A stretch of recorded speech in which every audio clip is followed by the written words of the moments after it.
সনদকে এত বেশি প্রাধান্য দেওয়া বা আইনি কাঠামোর মধ্যে নিয়ে আসার যে কথাগুলো বলা হয়েছে এবং সংবিধানের উপরে প্রাধান্য দেওয়ার কথা বলা হয়েছে, এটি আসলে কারণ কি? এটা খুবই বাড়াবাড়ি।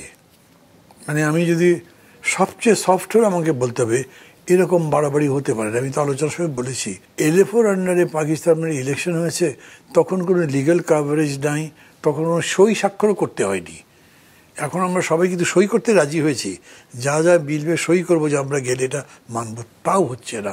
বাকি যেগুলো চাই লিগ্যাল কাভারেজ আইনগতভাবে, মানে এটা না মানলে কি আদালতে তুলবে?